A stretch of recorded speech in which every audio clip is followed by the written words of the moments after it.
पूर्व विधायक के घर धमाका, पत्नी बोली राजनीतिक साजिश, निष्पक्ष जांच हो। फर्रुखाबाद में समाजवादी पार्टी के पूर्व विधायक विजय सिंह के आवास पर 17 मार्च को हुए विस्फोट मामले में अब राजनीतिक आरोप प्रत्यारोप तेज हो गए हैं। पूर्व विधायक की पत्नी दमयंती सिंह ने शुक्रवार को अपने कार्यालय पर प्रेस वार्ता कर इस पूरे मामले को राजनीतिक साजिश बताया और निष्पक्ष जांच की मांग की। उन्होंने कहा कि 18 मार्च को उनके पति की सुप्रीम कोर्ट में अपील की सुनवाई थी, लेकिन उससे ठीक एक दिन पहले 17 मार्च की शाम 7 से 7:30 बजे के बीच यह घटना हो गई। उन्होंने सवाल उठाया कि सुनवाई से पहले ही यह घटना क्यों हुई। दमयंती सिंह के मुताबिक उनके बेटे अभिषेक सिंह सिक्की ने होश में आने के बाद बताया कि वह घर की लाइट जलाने के दौरान तहखाने में गया था, जहां उसे गैस जैसी गंध महसूस हुई। उसके साथ मौजूद युवक ने भी गंध महसूस की। दोनों ने सिलेंडर चेक किया, लेकिन सब ठीक लगा। इसके बाद जैसे ही माचिस जलाई, अचानक जोरदार धमाका हुआ और दोनों आग की चपेट में आकर झुलस गए।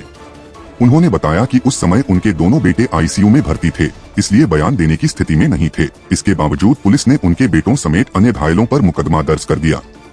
उन्होंने यह भी कहा कि परिवार ने जांच में पूरा सहयोग किया, लेकिन इसके बावजूद कार्रवाई की गई। दमयंती सिंह ने आरोप लगाया कि किसी अज्ञात व्यक्ति ने घर में कुछ रखा हो सकता है। हमारे यहाँ ऐसा कोई विस्फोटक नहीं था। उन्होंने यह भी बताया कि पुलिस लाइसेंसी राइफल और पिस्टल के साथ साथ मोबाइल और टैबलेट भी अपने कब्जे में ले गई है और पूरा घर सील कर दिया गया है, जिससे परिवार को रोजमर्रा की दिक्कतों का सामना करना पड़ रहा है।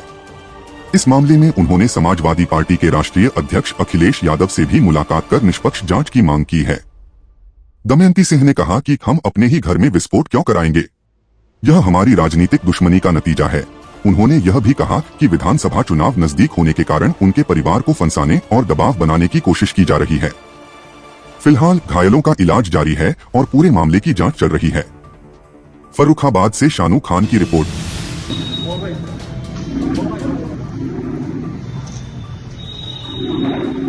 नहीं करे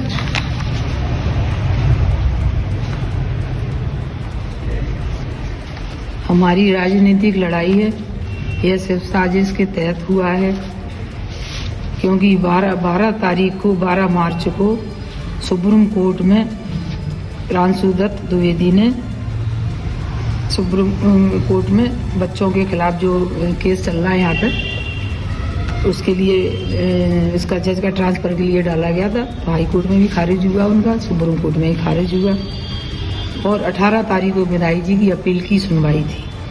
इसकी वजह से इन लोगों ने 17 तारीख की शाम को 7 बजे से लेकर 7:30 के बीच में यह हमारे घर पे यह घटना हुई। एक दिन पहले क्यों हुई, ये सब साजिश के तहत चल रहा है। हमारे यहाँ किसी अज्ञात ने या तो कुछ रखा है लाके, हमारे यहाँ तो ऐसा कुछ है नहीं। और हम तो शासन से चाहते हैं कि इसकी जांच बिल्कुल निष्पक्ष हो। और अभी जांच चल रही है, उसके बावजूद ही बच्चों पर केस लगा दिया गया है, जबकि जांच होने के बाद यह चीज़ होनी चाहिए। तो यह सब चीज़ दबाव में ही हो रहा है। जब यह घटना घटी थी, एसपी साहब, डीएम साहब सभी हमारे घर पे मौजूद थे। जब एसपी साहिबा जब नीचे उतरी घर से, पत्रकार बंधुओं ने सभी ने पूछा था, आप लोगों ने उनसे, तो उन्होंने खुद बोला था कि ना तो कोई विस्फोट है ना कोई बारूद है, बोला था उनने, ना कोई महक आ रही है, तो खुद उनने बोला था आप लोगों से।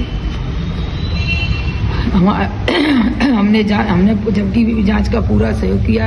एसपी साहब, डीएम साहब सभी अंदर बैठे थे, जो उन्होंने पूछा वो सब मैंने बताया। रही बच्चों की बात, तो मेरे बच्चे गंभीर हालत में थे, उनकी स्थिति है नहीं थी वो कोई बयान देते। दोनों बच्चे आईसीयू में भर्ती थे, वो पूरे शहर को मालूम है क्या स्थिति थी बच्चों की। छोटा बेटा मेरा जब 19 तारीख को कल वो होश में आया, जब हमने उसे हॉस्पिटल में पूछा तो उसने हमें बताया कि हम पूरे घर की लाइट जलाई, हमने जैसे रोज करता था ऐसे ही उसने किया। जब स्टोर में नीचे लाइट जलाने गया तो उसको सिलेंडर की महक लगी। उसके साथ ईशू भारद्वाज भी था। दोनों ने आपस में बात की कि महक आ रही है, उन्हें कहा आ रही है, तो बोले इसको चेक करो। सिलेंडर को चेक किया दोनों ने,